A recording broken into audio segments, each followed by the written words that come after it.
운동, 중상운동 병원이나 이런 데서 하는 거예요. 그래서 처음에 이게 좀 재활 목적이긴 한데 정상이 아닌 사람이 뭐 운동 치료를 받으러 왔을 때 뇌손상이라던가 뭐 타지를 다쳤다던가 이거 작성하라고 해요. 조금 전문적으로 하는 운동 치료하는 곳은 PT샵은 작성하거든요. 차트 번호는 저희 병원은 아니고 룸 번호 없잖아요. 병실이 없으니까. 병원에서 작성하는데 나머지 쭉 보시면은 뭐 진단 내용은 의사가 적는 건데 우리는 물어볼 때는 있잖아요. 병원에서 진단받은 내용을 그냥 적으면 되고 한글로 발병일 그 다음에 의사의 손, 뭐 오른손잡이 이런 거 쓰고 호소 증상 같은 거 쓰고 과거에 있었던 과거력 이거 읽어보시면 될 것 같아요. 이런 직업이나 이런 것들 우리 문진표에도 작성하죠. 이 사람이 직업 물어보고 직업 특성상 가질 수 있는 어떤 체형적인 특징들이 있습니다. 의식 상태는 여기 오는 사람들은 다 동의하겠죠. 좋겠죠. 인지 기능은 진압력이라는 거는 그거예요. 뇌졸중 환자들한테 물어보는 거예요. 지금 시간이 몇 시예요? 지금 여기 어디예요? 뭐 이런 식으로. 뭐 어떤 사람과 관계가 어떻게 되세요? 뭐 부모님 누구 계세요? 어디 계세요? 뭐 이런 식으로 대답하면은 플러스 아니면 마이너스. 장기 기억, 상실 대인인지 뭐 마찬가지로 정상이면 플러스. 아니, 여기 오는 사람들은 다 플러스겠죠. 이건 말을 제대로 못하는 사람들이에요.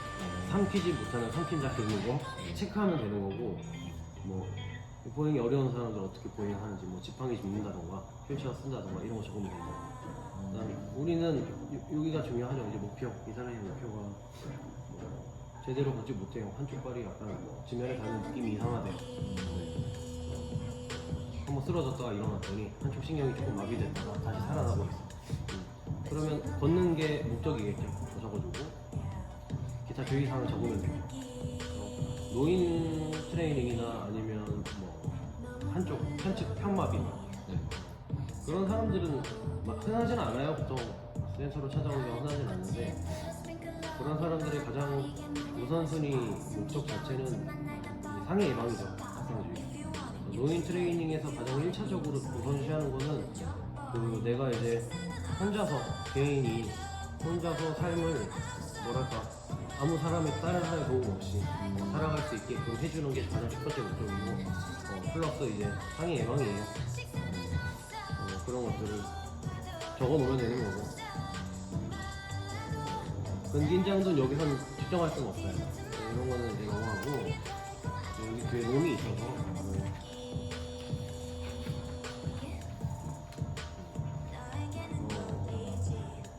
스펠링 제대로 돼요.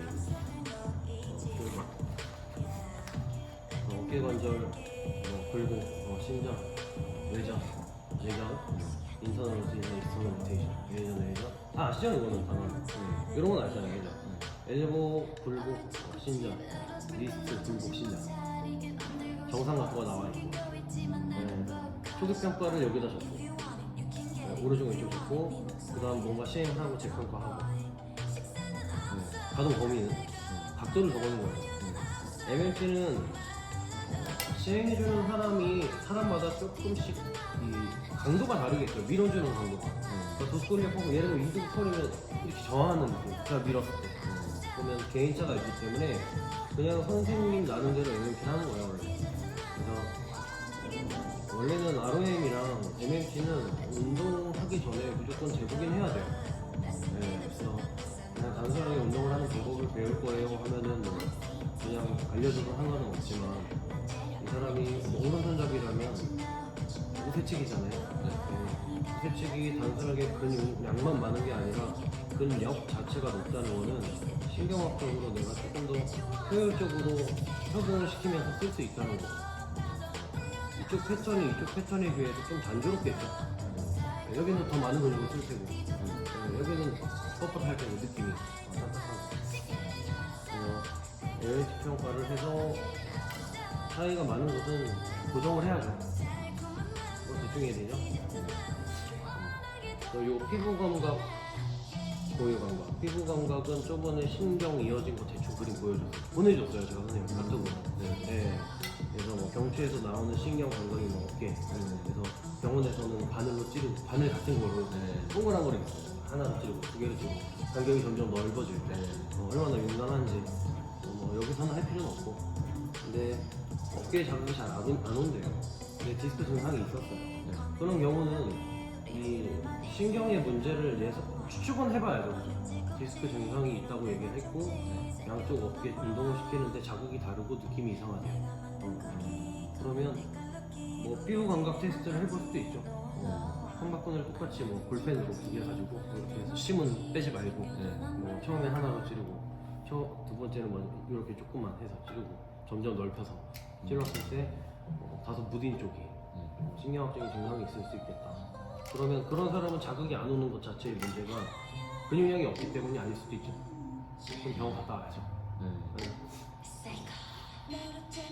고해수용성 감각은 우리가 보통 여기 나오는 DTR로도 검사를 할 수 있어요. 힘줄 반사, 이거 무릎 망치를 치는 거. 그러니까 건을 치면 순간적으로 튕겨 올라간다는 것 자체가 고해수용성 감각 역할이니까 DTR 검사랑 이거를 같이 볼 수도 있고 뭐 이런 거는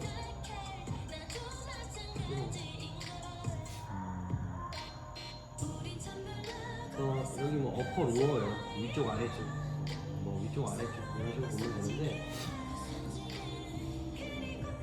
발목을 다쳤어요. 수술했어. 깁스 운동선수가 그 누구지? 네이마르 전방 스팬인가요? 근데 수술했거든요. 전방 지금 네이마르 그거 하잖아요. 재활 중이에요. 거기 못 뛰고 있고 재활 중인데 그 재활 트레이너를 잘못 만났어요. 잘못 만나서 제대로 회복이 안 됐어요. 안정성이 좀 떨어져요 지금 무릎이. 그래서 이런 사람들은 고해수용성 감각 능력이 상실되어 있어요. 제대로 대화를 못하는 막 어떤 특정 무릎을 많이 굽혔을 때 특정 구역에서 떨림이 발생한다든가 이런 문제들이 이 문제예요. 그래서 이제 병원에서는 보통 이런 거를 다 테스트를 해요. 테스트를 할 수 있는 그런 기구들이 있고 일주일마다 DTR은 아까 말했던 망치로 치는 것 같은 거 이런 건 몰라요. 박스팀 만사 이런 거는 다 비슷한 맥락이에요.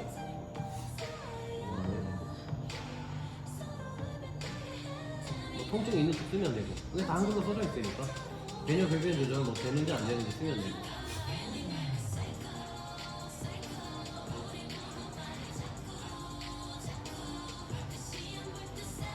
그 척추가 손상되면 배뇨에 문제가 생길 수 있어요. 그죠. 배뇨 손상, 배뇨에 문제가 생길 수 있어. 디스크 증상도 그냥 단순하게 신경이 눌리는 것만이 아니라 그 안에 지나가는 척수가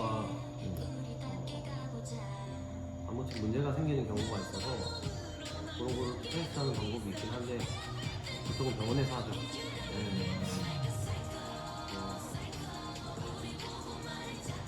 뭐 부종 있는 부위, 붓기 있는 부위 있고 여기 균형 같은 거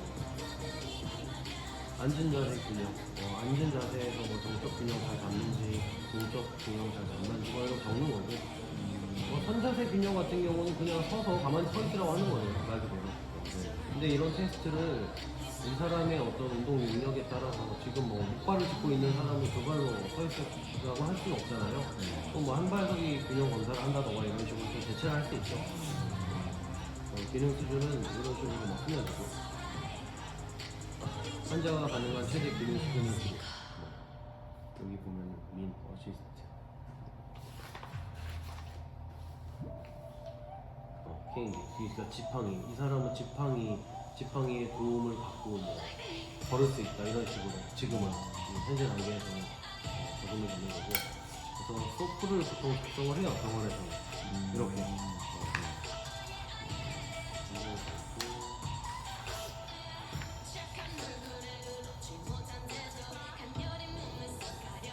여기 뭐 나와 있죠. 뭐 평가를 통해 확인한 환자의 주요 문제점들을 기록하는 거예요. 여기 나오는 이 블로그에 수업 작성법이 나와 있어요. 단기 계획을 작성하고 주기화를 하는 거죠. 이 사람이 운동 프로그램 준비하고 단기적인 목표를 또 세우고 주기하라는 개념이 장기 목표를 세우고 그 안에서 잘라서 단기 목표를 세우는 거예요. 그러니까 만약에 이 사람은 전체적인 근력 증가, 근육량 증가가 목표인데 예를 들어서 나는 한 2주 정도는 기초 체력 훈련을 시키고 심폐가 어느 정도 근육 능력을 따라가야 되잖아요. 그러면 유산성 운동을 초기화 시키고 그 뒤에 뭘 하고 이렇게 하는 거죠. 계획했고 그래서 이거 보여드린 이유는 이거 하는 건 아니고요. 그러니까 뭐라고 할까?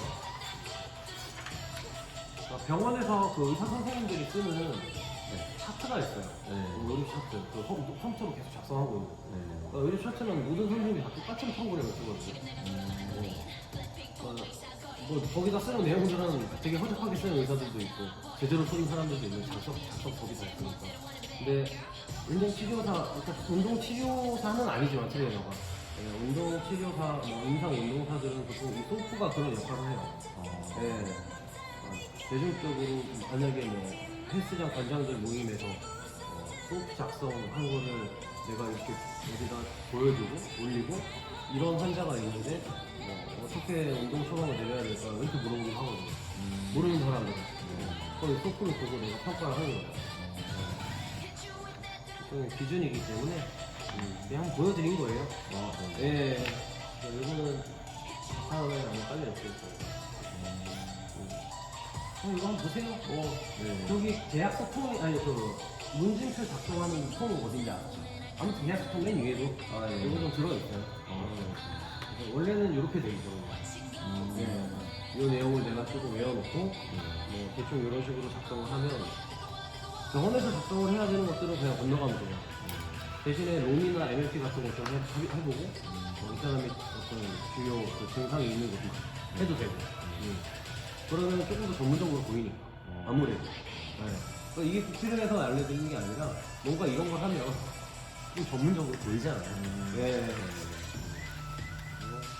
그런 것도 있습니다.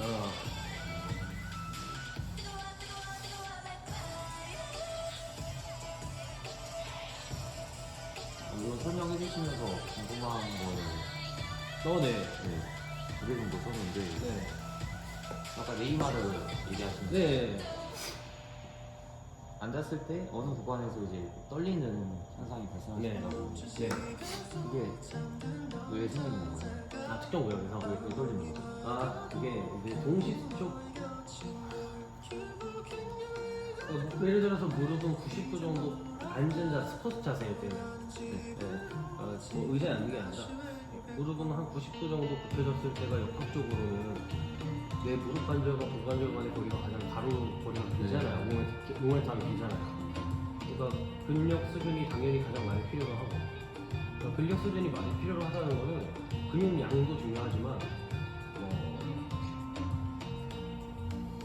신호가 잘 가려면 이런 게 있어요.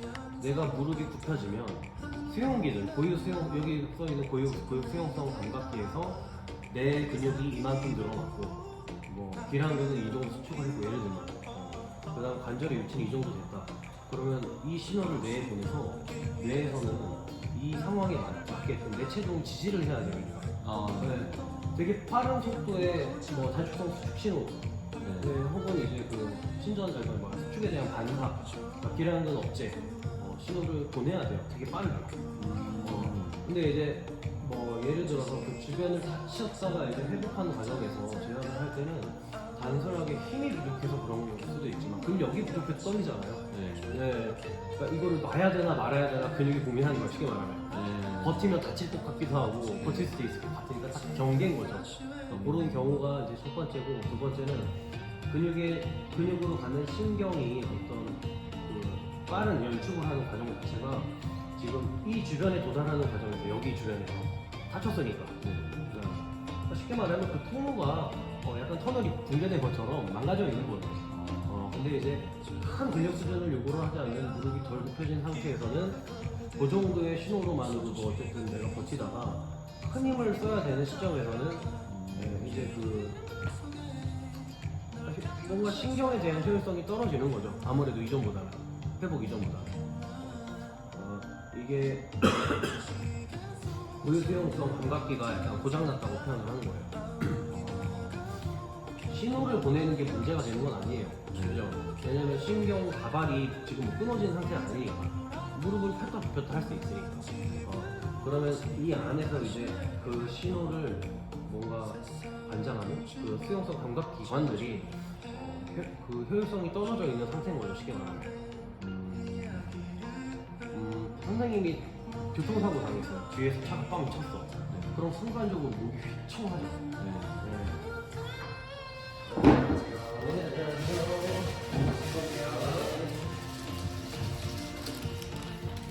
그러면 근육이 늘어나는 속도랑 그 감각기관에서 수영계에서 근육아 너 이렇게 늘어나고 다친다 빨리 수축해라 라는 신호를 보내는 그 시간 타이밍이 그 교통사고의 그 찰나에서는 근육이 순간적으로 확 늘어나면 이 근육은 뭐 급격한 수축을 해도 안 되고 그러니까 이완이 돼야 되잖아요.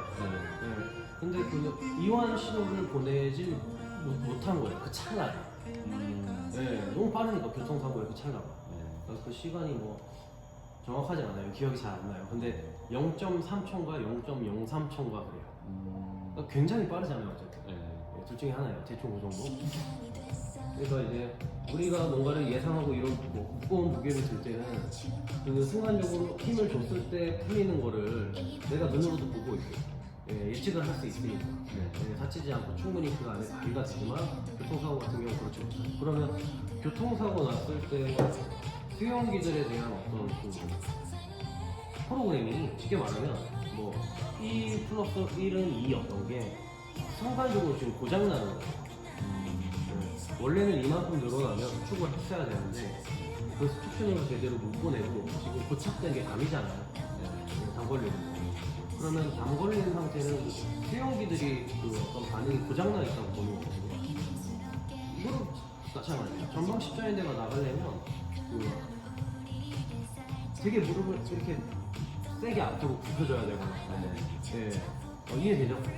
그런 식으로 다쳤을 때는 인대가 다치면 보통 주변 근육이 같이 다쳐요.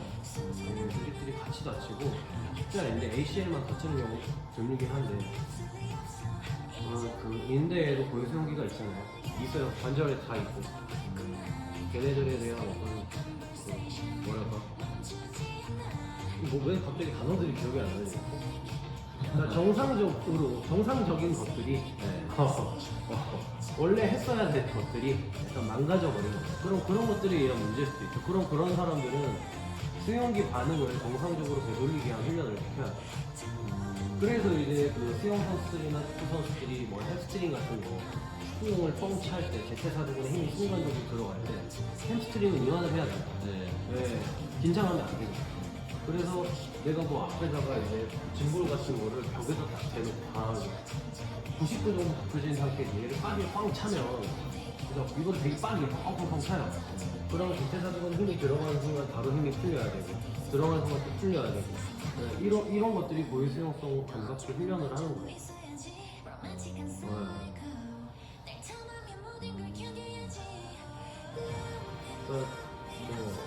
내가 킥을 강하게 하려고 해도 내가 생각하는 가장 빠른 가속력을 무릎에 줘서 딱 피면 그 순간 햄스트링이 힘을 풀게 만들려면 벨로시티 속도가 기반이 돼야 돼 항상. 뭐 이런 공차기 훈련들을 하죠. 짐돌차기 훈련 빠르게 다다다다다. 그러면 그냥 수영기들이 어떤 그 반응 속도 자체가 늘어나는 거예요.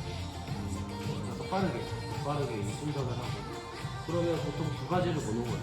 이런 사람들 그냥 근력이 약하거나 그 수용기들이 약간 망가져 있거나 신경 그 근이 손상된 경우는 보통 여기 오는 사람들 중에 없으니까.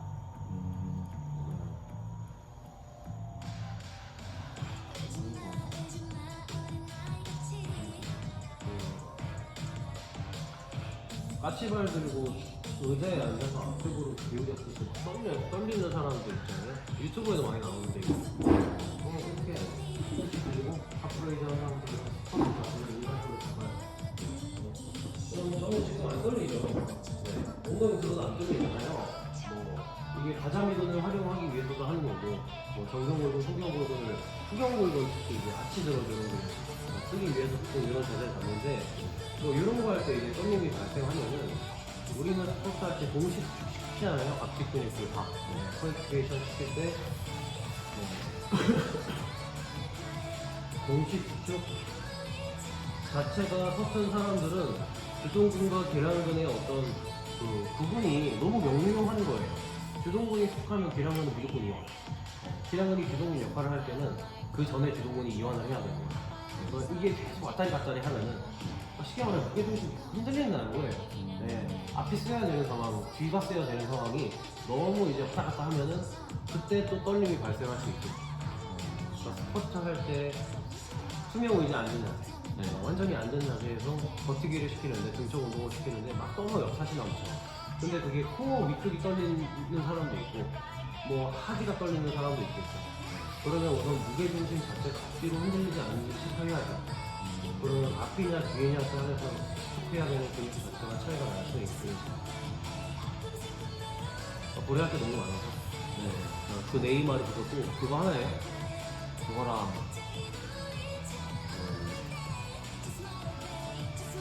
앉았다 일어나면 다리를 쓴 거 같고, 네. 종아리를 쓴 거 같고, 엉덩이 쓴 거 같고 이러잖아요. 그거 뭐지? 유자. 아, 예, 감사합니다. 앉았다 일어나면 다리를 쓰는 거 같고.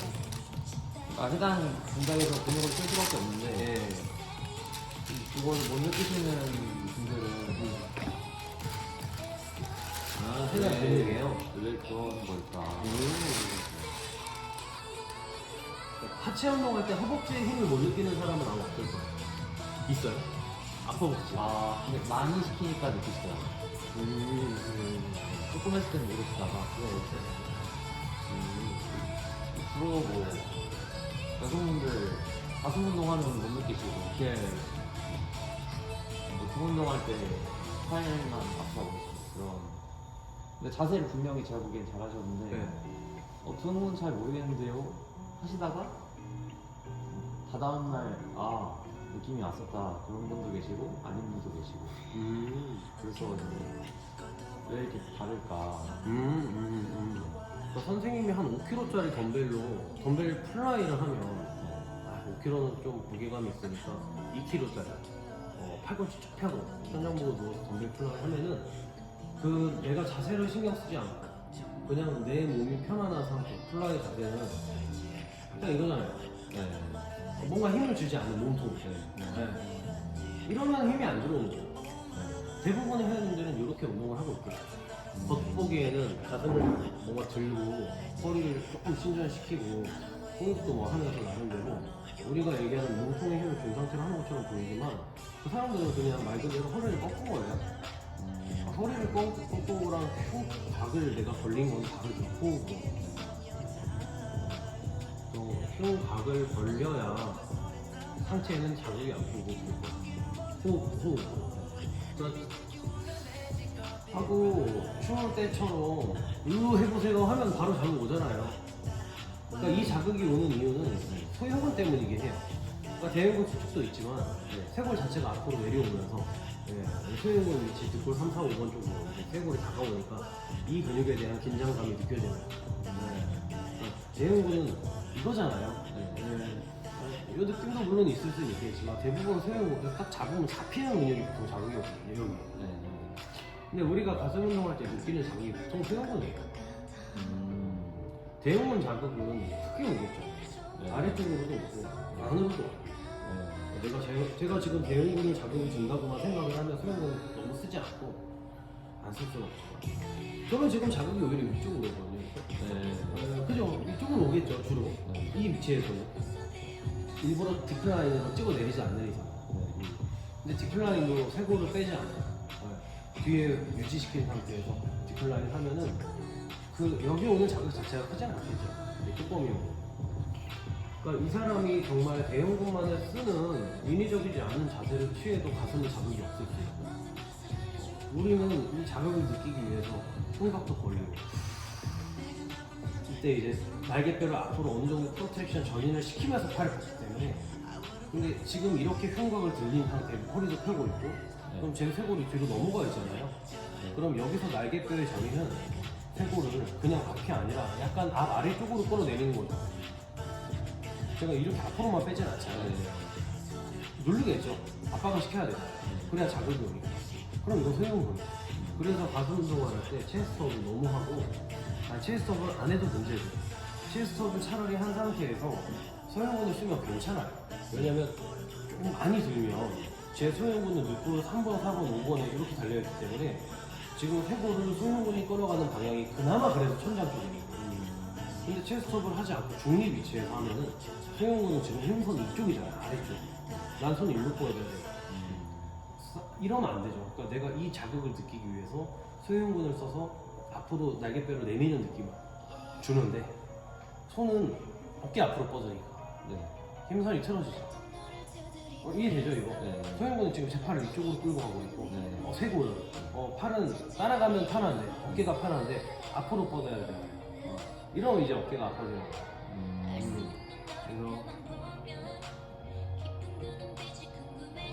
그래서 아무튼 자극을 못 느끼는 이유는 보통 이제 몸통에 힘을 못 줘서. 그 다음 하체는 허벅지 근육의 힘을 느껴보려면 지금 여기서 의자에서 일어날 때 지금 무릎 편한 힘이 느껴지세요? 물어봐요. 무릎을 펴고 있잖아요. 태연이 근육에 신호를 보내지 않으면 이 자리에서 일어날 수 없는데, 그냥 편하게 일어나 보세요. 그럼 뭐 무릎 주변 근육이 조금 쓰이는 느낌이 있을 거예요. 없을 수는 없잖아요. 그러면 그냥 이 정도의 느낌인 거죠, 원래. 포스도.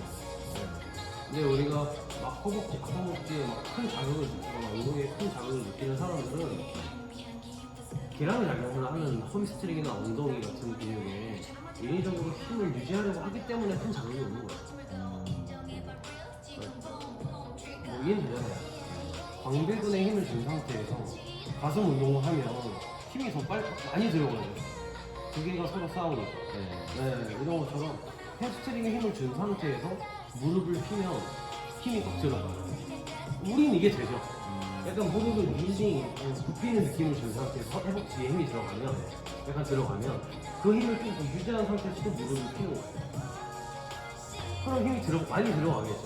근데 그 뒷허벅지 느낌을 주지 않고 무릎만 툭 피면 그 정도의 힘을 느껴지지 않잖아요. 그 동시수축은 보통 하는 사람들이 자극을 많이 느끼는 거예요. 우리는 다 동시수축을 하고 있어요. 트레이너도. 몰랐어도 하고 있고. 근데 이제 회원들은 동시수축을 보통 못하죠. 그냥 편하게 일어나는 동작만 하는 거예요. 그럼 그런 걸 알려주는 거죠. 지금 했던 것처럼 태연이 한번 레그펄 하듯이 허벅지 뒤쪽에 손 대고 무릎 붙여보세요 하면 힘이 들어가요. 그죠? 그럼 그 허벅지 뒤쪽에 느낌을 유지한 상태에서 또 무릎 펴보세요. 그러니까 이게 우리는 돼요. 그죠? 우린 이 의미를 알고 있고 하면 되잖아요. 근데 회원들은 이게 안 되겠죠. 그럼 안 되는 게 확인되면 이게 문제인 거죠. 그 사람들. 동시활성화를 만들지 못하는 거예요. 그러면 동시활성화가 될 수밖에 없는 환경을 만들어주면 뒤쪽도 쓰이고 앞쪽도 써야 돼서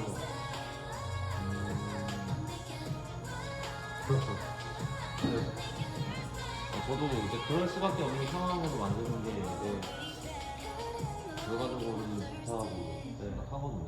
근데 그러다 보면은 이제 설명했을 때 또 그때 그런 느낌이었구나 이제 알아들으시니까 그런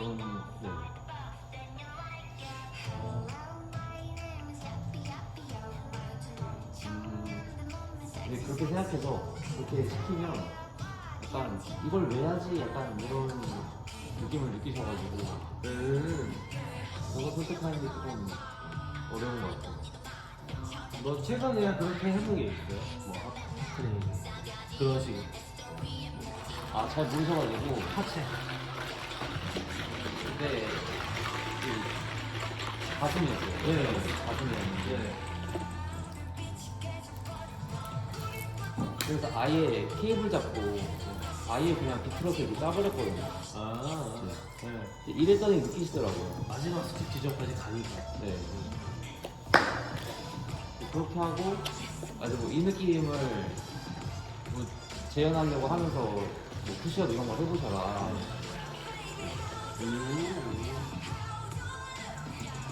근데 혼자 할 때는 좀 모르시나 봐요. 이게 되게 어려운 게 뭐냐면 이게 만약에 팔이에요. 이렇게 팔이 팔굽혀펴기에서는 네. 전환이고 네. 그리고 이렇게 할게요. 여기가 바닥이고 여기에 머리가 이렇게 있죠. 여기 머리 이쪽이 바닥이고 그럼 양 전환이 세워져 있고 팔꿈치가 이렇게 있겠죠. 뭐 이렇게 할게요 그냥 이렇게 있어요. 그러면 지금 가슴 근육이 하는 역할은 정확히 따지면요 그냥 이게 아니에요. 이게 아니에요. 네, 지금 가슴 근육이 하는 역할은 내 팔을 펴서 내 몸을 위로 밀어내는 이 동작이 아니라 지금 내 몸뚱아리가 무겁잖아요. 그거를 양 브릿지 사이에서 지금 버티고 있는 거예요. 그러니까 팔꿈치를 펴서 하는 이 행위는 지금 상태에서는 비효율적인 거예요. 몸통과 팔꿈치 간의 거리가 멀잖아요. 역학적으로 지금 바로 거리가 멀죠. 팔꿈치랑 몸통이랑. 그러면 지금 가슴 근육은 여기서부터 이 정도에 달려있어요. 가로 거리는 짧죠. 지금 여기가 뭐 여기를 어깨라고 할게요. 이렇게. 이게 몸통이. 이렇게 몸통. 이렇게 몸통. 그러면 팔 근육이 하는 거는 여기서 여기. 그죠? 뭐 이 삼도. 그러면 가슴 근육은 여기서 여기. 효율적인 거는 원래는 긴 근육을 쓰는 게 효율적이에요. 그러니까 다만 모멘텀이 지금 90도일 때는 이 팔 근육도 힘을 많이 써야 되겠죠. 그러니까 이제 팔꿈치 관절이 팔만 쓰면 자극이 많이 오는 거죠. 근데 우리가 하는 거는 이 짧은 가슴 근육이잖아요. 요거보다 더 짧죠? 요거죠. 이렇게 있죠, 가슴 근육이. 그죠? 이 가슴 근육이 하는 역할은 지금 똑같은 상태에서 가슴 근육에 힘을 주면 여기를 끌어당기겠죠, 이렇게. 전방할주 되는 어깨를 쉽게 말하면 끌어당기는 역할을 하는 거예요. 그러니까 제가 벽에 기댈 때 이렇게 기대는 게 아니라 이렇게 기대는 상태를 만드는 거예요. 가슴 근육이 하는 역할을. 똑같이. 이거는 팔꿈치 펴는 힘과는 전혀 무관하죠. 가슴 근육으로 팔꿈치를 펴기에는 좀 무리가 있겠죠. 팔꿈치 관절가 너무 머니까.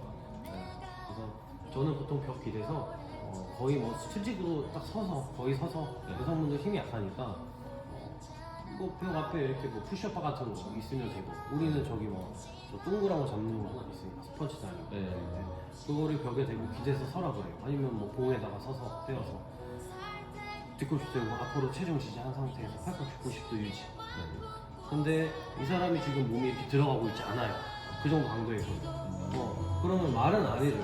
그럼 대고 있는 거잖아요. 힘을 쓰고 있는 거잖아요. 그럼 더 내려요, 강도를. 발을 더 낮춰서 더 힘들게 하는 거죠, 지금.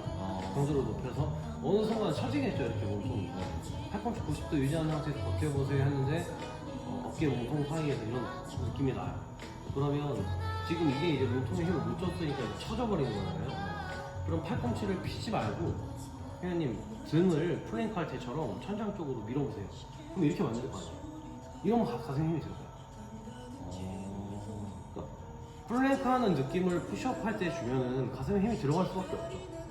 그 자극 자체가 소형근에 막 인위적인 자극을 줄 때처럼 크진 않아도 그냥 이 동작이 가슴 근육 쓰는 거예요. 헐렁헐렁 하더라도 느낌이. 소형근을 쓰면 자극이 크겠죠. 그런 느낌을 우선은 알려줘야 돼요. 푸시업을 플랭크처럼 하는 거죠. 팔꿈치를 펴는 게 아니라. 가슴 근육이 이 위에 팔을 이렇게 가져올 때 쓰이니까 내전. 이거를 잘 재현하고 많이 하면 무조건 느끼실 거라고 생각했는데 잘 재현해서 나긴 하죠. 그래서 저 필라테스 링 같은 거 뭔지 알죠?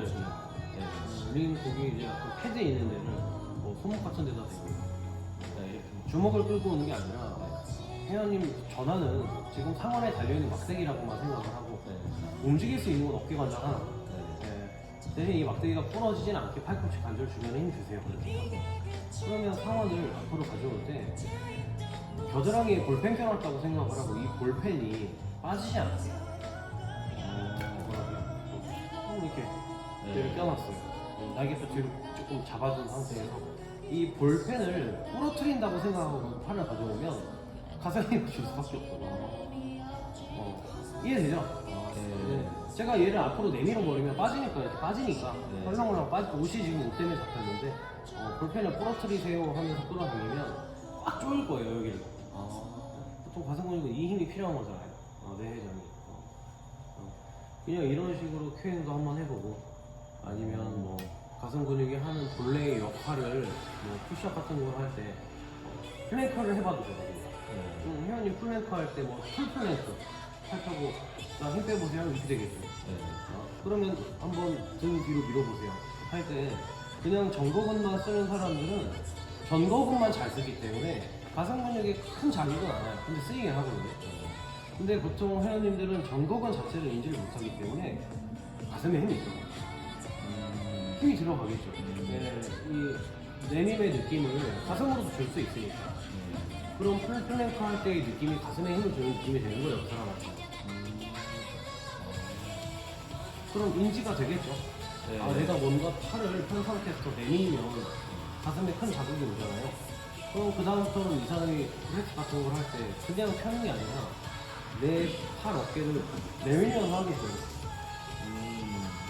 힘에서 내밀면서 해야 자극이 오고 그리고 볼펜 크기가 복합적으로 되고 당연히 자극이 올 수밖에 없고 그러니까 여자라서 자극이 안 오는 경우가 없어요. 근육이 아무리 없어도 근육이 없는 사람도 이 부분에 자극이 오잖아요. 여기도 자극이 오는 거예요. 그 자극을 못 느끼는데 트레이너들이 여자라서 그러면 이건 변명이죠. 다 자극이 많아요. 이 볼펜 끼는 게 되게 좋은 것 같아요. 그죠. 볼펜을 꼈다고 생각을 하거나 뭐 강낭콩 같은 거를 겨드랑이에 뭉갠다 뭐 이런 식으로 큐잉을 하면은 조금 이해하기가 쉬우니까 해야 되는데 스쿼트도 조금 비슷해요. 우리가 여기 접히는 선 있잖아요. 살짝 이 선이 조금 반듯하게 좀 접히려면 잘 접히려면 폴더처럼 힙을 잘 빼야죠.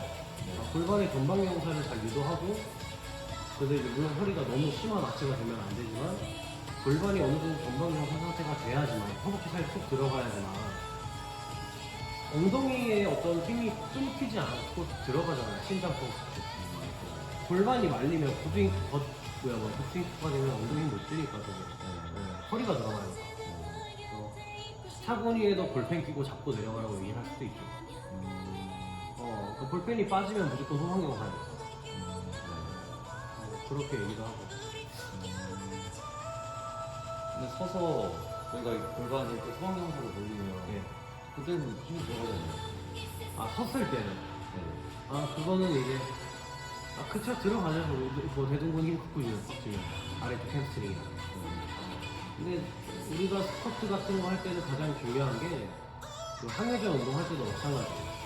척추 중립 허리가 펴진 상태에서 시켜야 돼요 무조건. 그러니까 엉덩이를 인위적으로 너무 쪼여버리면 실제로는 허리가 굽어있잖아요. 자극을 느낄 정도로 힘이 주면. 그러니까 펴면은 그 정도로 힘을 못 줘야죠. 스쿼트는 전분이 신장성 수축을 해야 되기 때문에 엉덩이에 너무 큰 자극을 주면 안 돼요. 원래는 허벅지가 일을 많이 해야지. 근데 데드리프트는 엉덩이가 일을 많이 해도 되죠. 그건 이제 굴곡근 신전근 운동을 하는 거니까. 그러면 데드리프트는 조금 더 엉덩이 자극을 크게 줘도 되고. 근데 둘 다 척추 중립이 기준이 돼야 돼요. 그 안에서 허리가 제껴지지 않을 정도로 힘을 주는 거죠. 그래서 저번에 얘기했던 크로스핏이랑 역도정도 그 너무 이 할로잉 이 약간 브레이싱 호흡 때문에 배를 약간 웅크리는 자세 자체가 뭐 근육을 만드는 데는 좋을 수는 있지만 기능을 생각했을 때는 그런 동작을 자꾸 취하면 안 돼요. 우리는 자꾸 허리가 펴져 있는 상태에서 코어 주변 근육들을 활성화시키는 연습을 해야 되는데 근데 이제 자꾸 이 웅크린 상태에서만 억지로 앞쪽을 찌그러뜨리면 이거는 그냥 내가 이제 억지로 코어를 안정화시켜 놓고 움직임을 완전히 없앤 안정된 상태를 만들어 놓고 운동을 하겠다고 허리를 펴고 이 안에서 내가 그 안정성을 만들어 가면서 하는 거는 일상생활에서는 가변성이 있잖아요. 변하잖아요. 계속 변화해야죠. 걸을 때도. 그러면 걸을 때 뭐 공식은 앞으로 뻗는 다리 골반은 후방 경사로 따라가야 된다고 맞는데 그게 이제 순간적으로 착지하는 순간에는 골반이 순간적으로 전방 경사가 됐다가 다시 또 돌아가는 거예요. 네.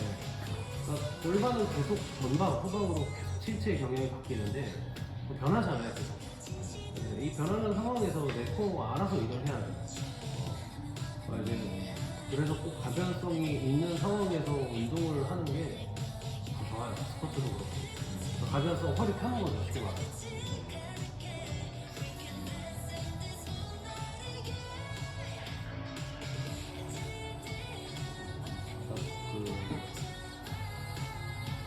오리분냉이처럼 엉덩이 빼고 데드리프트하는 여자들을 옛날에는 되게 많이 땄어요. 그 전문가들. 너무 심한 하이퍼엑스텐션, 허리 다친다. 네, 많이 땄잖아요. 그. 근데 그렇다고 굴곡보다는 10년이 낫거든요. 그 요즘 막 파워리프터들이 하는 이렇게 되는 느낌이. 네. 이거는 그냥 내가 엉덩이 쓰겠다 이거예요. 그냥 쉽게 말하면. 그냥. 네. 근데 배로 일부러 허리 코 잡아놓고. 근데 이제 조금 전문가들 견해는 다르죠. 이 운동 전문가들 말고, 예, 의학적 전문가들이나 뭐 인체 전반적인 기능을 다루는 사람들은 차라리 익스텐션에 경향을 주고 데드리프트 하는 게 훨씬 좋긴 하죠. 예, 우리는 일상생활에서 힙힌지가 필요한 경우가 달리기 할 때밖에 없거든요. 그래서 힙힌지가 안 필요하죠, 솔직히. 그죠? 달리기 할 때는 힙힌지 패턴은 아니에요. 앉을 때나 힙힌지가 필요한 거예요. 앉을 때만 유일하게 골반의 전방경사를 사용됩니다. 뭐 달리기 할 때나 걸을 때도 골반은 따라가죠, 다리. 버티지 않잖아요, 달리기. 우리가 힙힌지 동작을 하는 이유가 어쨌든 골반이 독립 상태에 있을 때 복부나 허리 주변 근육들이 계속 앞이나 뒤가 계속 쓰이는 환경을 만들어내는 거예요, 그냥. 이해되죠? 다른 건 없죠? 네, 이거 들었을 때 궁금한 거 있어서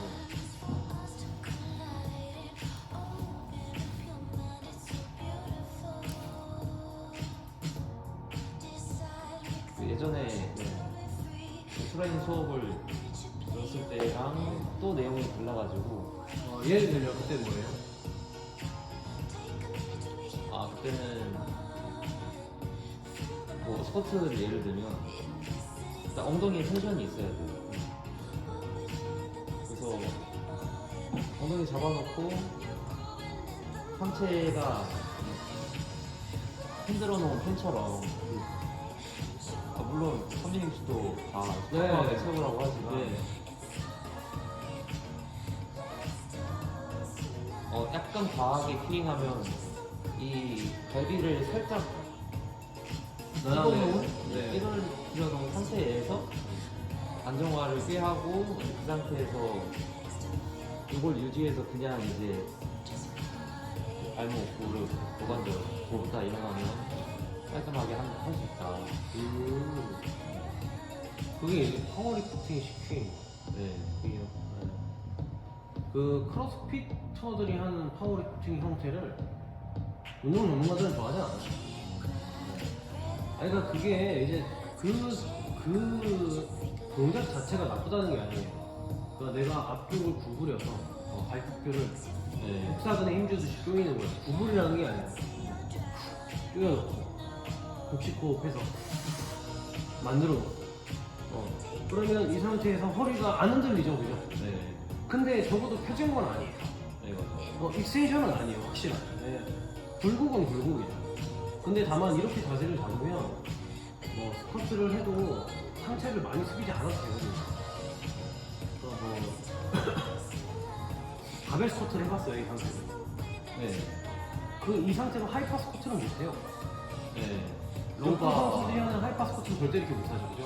로우바가 되겠죠. 그러니까 로우바니까 그렇게 하는 거예요. 로우바의 목적 자체가 등근이나 햄스트링 말고 등근을 많이 쓰기 위해서 무고가를 하는 거예요. 허벅지 앞쪽보다는. 네, 그러니까 고관절을 더 많이 굽히겠다. 이거죠. 또 상체가 쏟아지기 때문에 앞으로 많이. 그러니까 배를 구부릴 수는 있는 거죠. 근데 허리에 부상 위험은 있죠. 초보자분들. 등 천장 쪽으로 등을 밀쳐 올려도 부족할 판에 내가 이 무게를 짊어진 상태에서 브레이싱을 해버리면 이게 물론 강하고 내가 이 강한 힘을 만든 상태에서도 허리를 피는 느낌을 줄 수 있으면 상관이 없어요. 이건 전문가들에 해당하는 거예요.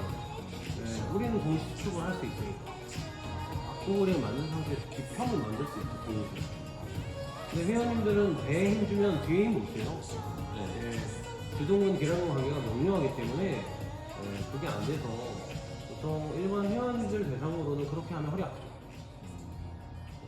아니면 고관절 폄의 느낌이 없어져 버리던가. 그러니까 무슨 말이냐면 우리는 선생님이 말하는 자세가 와이드로 하면은 이게 제가 펴진 거면 이거잖아요. 네. 이렇게 발을 잡고 제가 와이드면 이렇게 되는 걸 말하는 거예요, 선생님은. 그러니까 쉽게 말하면 이게 아니다. 네, 맞아요. 네. 근데 이게 겉으로 봤을 때는 선생님이 말하는 것처럼 아무런 안 풀린 것처럼 보여도 중립이에요, 이거는. 네, 이건 중립이에요, 제가 말하는 거. 그러니까 이 자세는 맞아요. 이 자세를 취하는 거예요. 근데 무게가 너무 무거워요. 너무 무거워서 데드리프트를 하는데 흉수가 다 죽어서 올라와요. 이 완전히 인으로 데드리프트를 이렇게 들어오는 사람들이 있어요. 네, 뜻이. 이건 아니죠. 네. 그 브레이싱 기법을 쓰기 위해서 복직근에 힘을 주는 느낌이거든요. 그러니까 척추를 펴는 근육들로 내가 힘을 주는 상태에서 앞쪽으로 척추가 뭐가 이제 이탈할 것 같은 느낌을 잡아준다는 개념인데 복압을 주는 게 허리를 다치지 않기 위해서 복압을 주는 거잖아요. 그러면 이거예요. 스쿼트는 천장 쪽으로 등을 펴야 되는 상황인데 주동근에 힘을 꽉 주고 주동근에 힘을 꽉 주고 기랑근에 약간의 힘을 주는 거야. 기랑근을 내가 주동근처럼 신경을 쓴 상태에서 기랑근에 힘을 줘. 차이가 있지 않나요? 그러니까 이두근 운동을 하는데 덤벨을 잡은 상태에서 3두근을 먼저 수축을 하고 그 다음 이 힘을 풀지 않는 상태에서 2두근을 힘을 주는 거예요. 이거랑 그냥 2두근에 힘을 주는 거랑 당연히 2두근에 힘을 주는 게 맞잖아요. 이렇게 운동하는 사람 없잖아요. 3두근 그럼 지금 떨리죠. 동시에 떨리는 거예요. 이거 많이 안 되는 거죠. 이건 떨리지 않죠. 근데 2두근 운동을 가벼운 볼펜으로 내가 운동의 강도를 높이려면 아까 했던 그 동시축을 하는 거잖아요. 이해되죠? 그러니까 아주 작은 무게로도 큰 자극을 얻을 수 있는 상급자들은 이 동시수축을 하는 거예요. 네.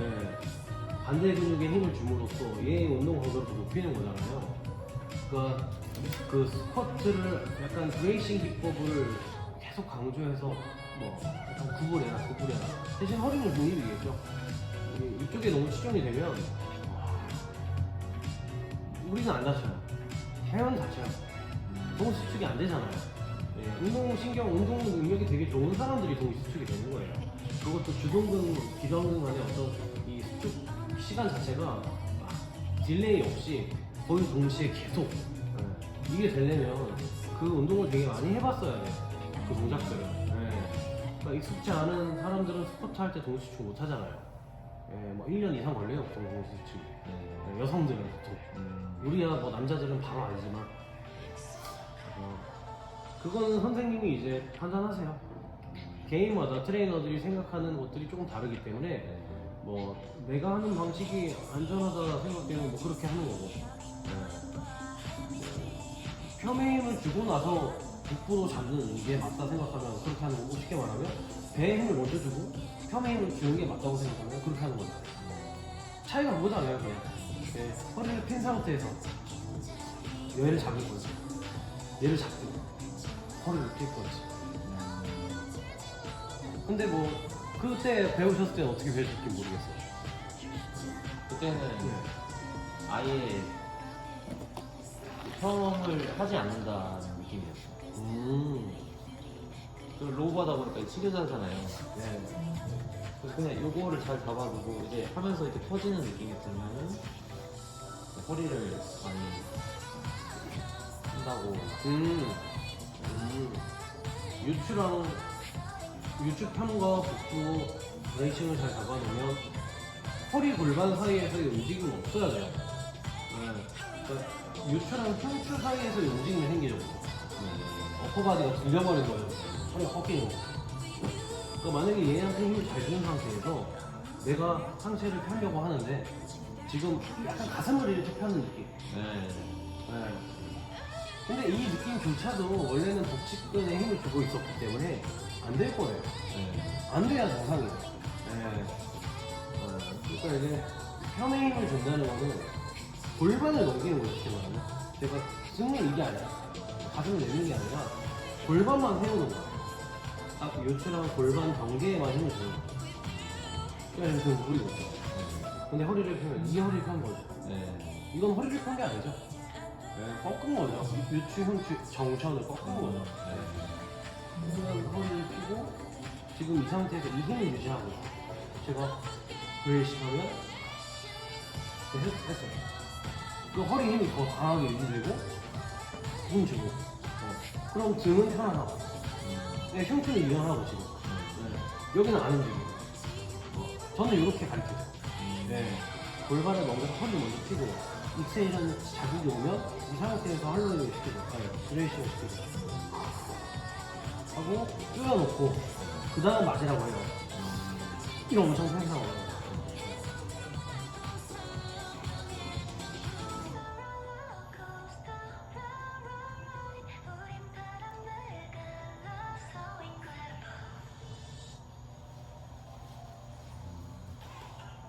근데 둘 다 이제 두 분이 말하시는 거 들어보니까 막 크게 다른 거 그러니까요. 그죠? 네. 맞아요. 모든 전문가들이 비교를 튜닝하는 방법이 다른 거지. 네. 그 사람도 그렇게만 해라 그것만 알려줬을 뿐이지 맥락은 비슷했을 거예요. 네, 맞아요. 네. 그래서 어차피 허리를 펴야 되는 게 당연하니까. 그것은 허리를 굽힐 수는 없잖아요. 네. 그러니까 보통이 그거 되면 안 되니까. 그냥 안정성을 가져가라는 얘기 말씀이신 것 같아요. 그죠? 안정성을 가져가는 거죠.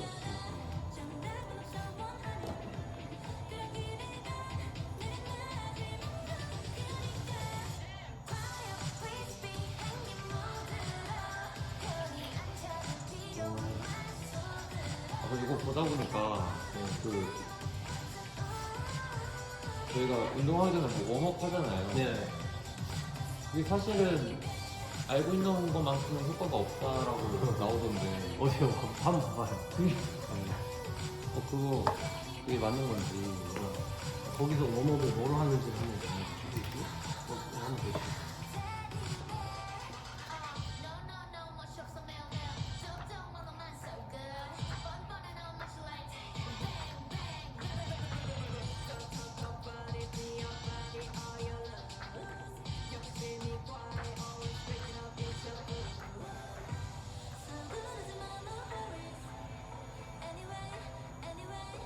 여기서 말하는 웜업은 어떤 웜업이 있어요?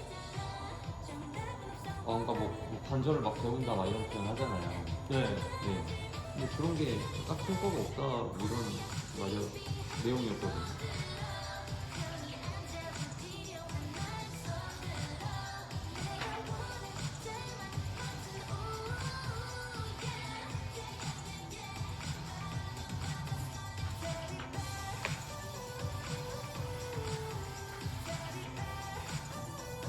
아니 그러니까 이렇게 생각하지 마요. 워밍업이 네. 내가 만약에 노인이에요. 노인이면 관절을 자유롭게 관절의 자유도가 이미 제한을 받고 있겠죠. 막 어깨를 이렇게 움직일 수 없잖아요. 네, 그런 사람들이 이제 만약에 어깨 운동을 할 거야. 그러면 동적 스트레칭을 하긴 해야죠. 그런 사람들은. 네. 근데 이 동적 스트레칭 제가 이렇게 5번 돌린다 그래서 네. 이 관절 안에 심부 온도가 증가할까요? 아니죠. 제 심박수가 막 증가하지 않잖아요. 네. 그러니까 이제 워밍업은 원래는 워밍업은 뭐 여기로 치면은 와서 러닝머신을 적어도 10분 정도 그것도 초반에는 살짝 걷다가 조금 한 뭐 1분 정도 걷다가 점점점 늘려서 적어도 내가 평상시 심박수에 뭐 한 80% 이상 그러니까 이제 강도가 그러니까 220백의 나이 곱하기 한 0.8 뭐 0.7 이 정도 수준이 되게끔 심박수가 뛰어야 돼요. 그래서 내 몸 안에 심부 온도가 막 증가를 해야 돼요. 충분히 증가가 돼야 돼요. 막 땀이 계속 나고 이게 끝나도 심박수가 회복이 안 될 정도로 그죠? 그러고 나와서 목 돌리기, 어깨 돌리기, 무릎 돌리기 이런 거를 해도 되고 그거를 건너뛰고 오늘 하체 운동 할 거면 내가 하체 운동할 때 해야 되는 훈련들이 있잖아요. 뭐 스쿼트를 할 것 같은 스미스 워치는 중량 스쿼트를 할 거예요. 그러면 그 본 훈련과 가장 유사한 형태의 준비 운동들을 골라서 해야 돼요. 그죠? 강도가 높아야 돼요. 그 딱 운동 전 준비 운동은 특히 이제 뭐 15분 정도 준비 운동을 할 시간을 두고 내가 준비 운동을 하면 뭐 5분 정도 뭐 달리기 그 다음에 이제 나와서 관절 푸는 정도의 뭐 약간 관절 이렇게 탄력적으로 스트레칭 정도 스트레칭 한 다음 마지막 한 5분 정도는 거의 뭐 본 훈련과 비슷한 형태의 훈련을 하는 거예요. 오늘 스쿼트 한대요. 오늘 종목이 스쿼트, 뭐 스플릿 스쿼트 이 정도야. 그러면 뭐 무릎 써야 되니까 레그 익스텐션을 내가 무게를 막 높게 해서 해요. 운동처럼. 이게 워밍업이 되는 거예요. 그러니까 웜업이 개념을 회원님들이 그냥 목 돌리기, 뭐 다리 찢기, 러닝머신 이렇게만 생각을 하니까 그 효과가 없다고 얘기하는 걸 것 같아요.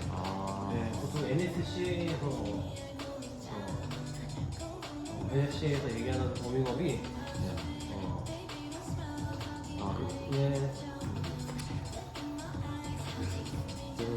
나름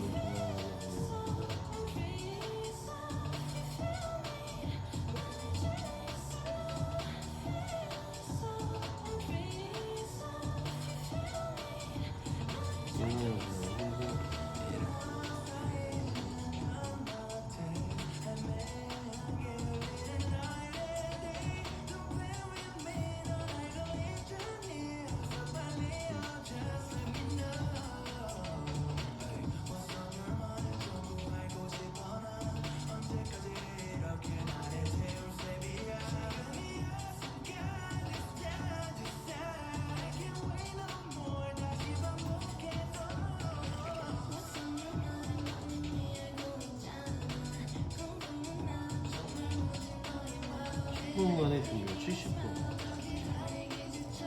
그럼 낮은데?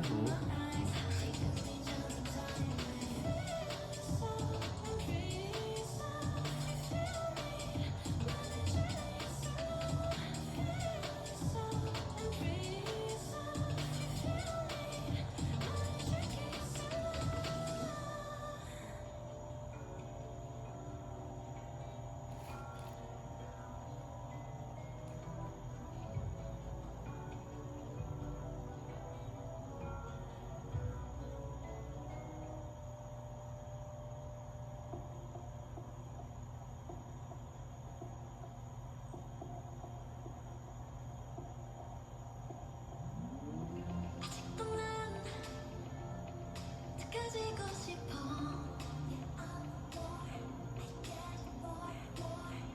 되는 게 이렇게 나가는 걸 이게 여기서 뭐 관절 내부에 이제 온도가 증가를 하면은 그 윤활액이 나와요. 물. 그 온도를 식히기 위해서. 그래서 뭐 그 윤활액이 나온다는 것 자체가 그 엔진 오일 같은 역할을 하는 거예요. 윤활액 자체가. 근데 그게 이제 조건이 심부 온도가 증가를 해야 돼요. 관절이 계속 쓰이면. 그러니까 이런 거는 지금 이 6개의 논문들을 토대로 이렇게 얘기를 한 거고, 그럼 이 논문들의 성격이 있겠죠. 대상자들 나이나 조건도 다르고, 운동을 어떻게 시켰는지 조건이 다를 테고.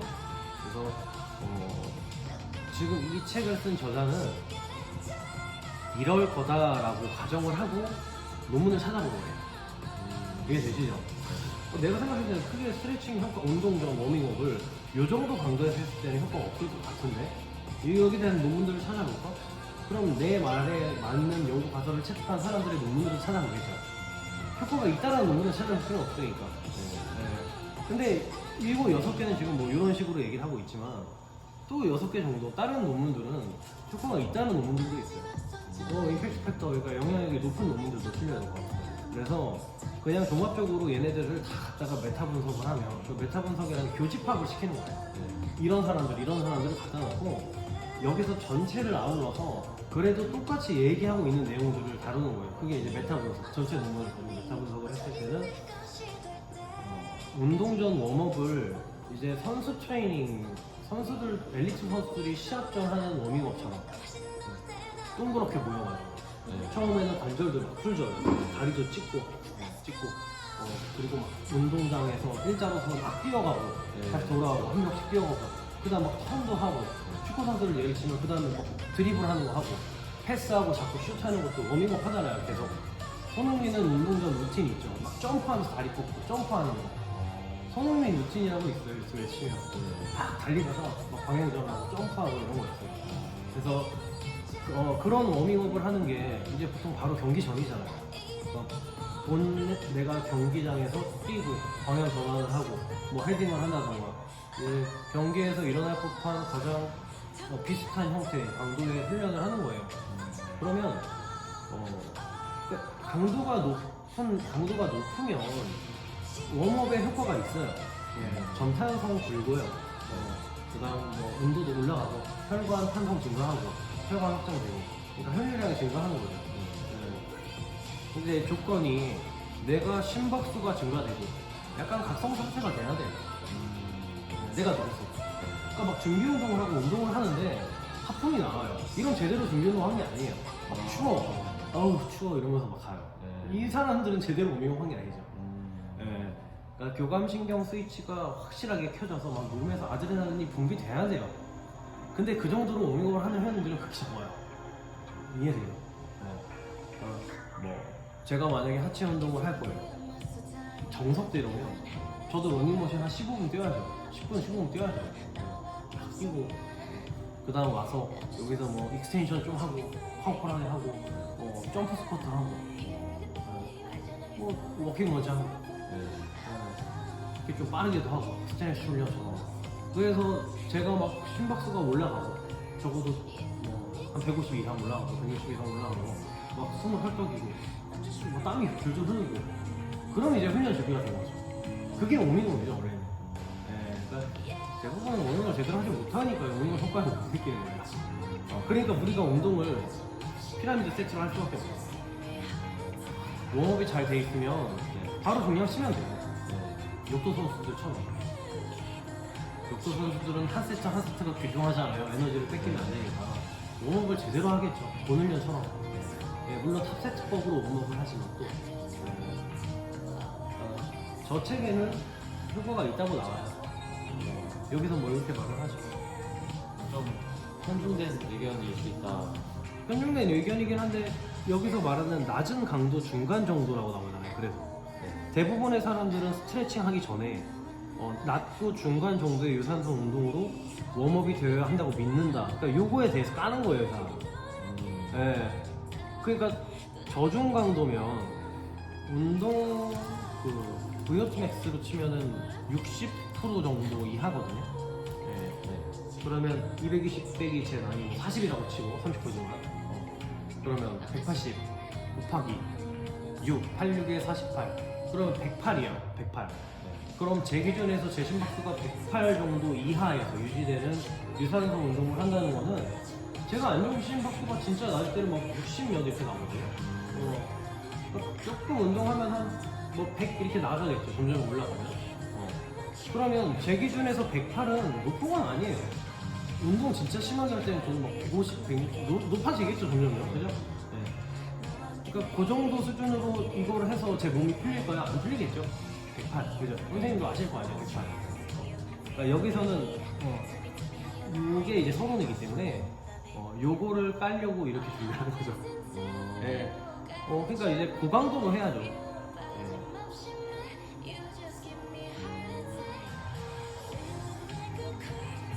그럼 회원님들 할 때 더 세게 해야겠네. 엄청 세게 해야죠. 그러니까 적어도 15분 전에 놔야죠. 그러니까 옷을 갈아입고 나오는 순간이 딱 15분 전쯤 돼서 그 루틴을 좀 선생님이 만들어주면 좋죠. 그래서 저 패트릭스를 사용하면 좋긴 해요. 저 안에 있는 그 체형 도서에 예. 거기에 뭐 준비 운동 같은 게 다 있거든요. 아. 그럼 그거 누르고 따라 하고 계세요 이러면 되거든요. 어. 하체 운동 전 워밍업 이런 게 있을 거야. 네. 지금 잘 안 켜져가지고 지금 보니까 AS 뭐- 물어보긴 했는데 네. 켜져 있던데요? 지금 켜져 있어요 화면. PTX 화면 켜져 있어요? 엠비션 피트니스라고 써 있어요. 아 검은 화면이 아니고? 그럼 켜져 있나 보네.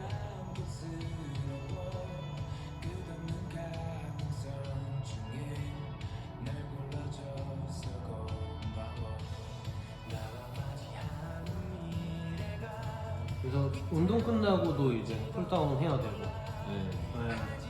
되게 오래 해야 돼 쿨다운. 거의 안 하세요.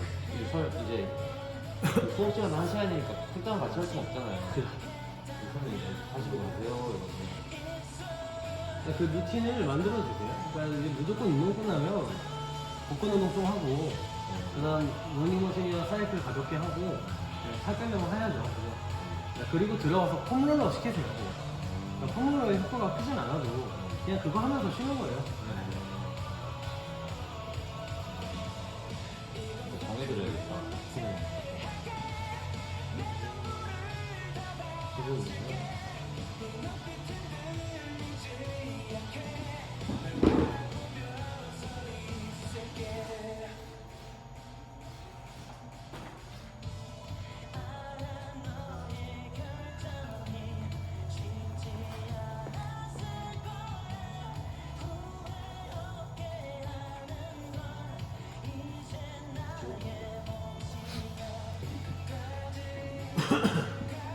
아 그리고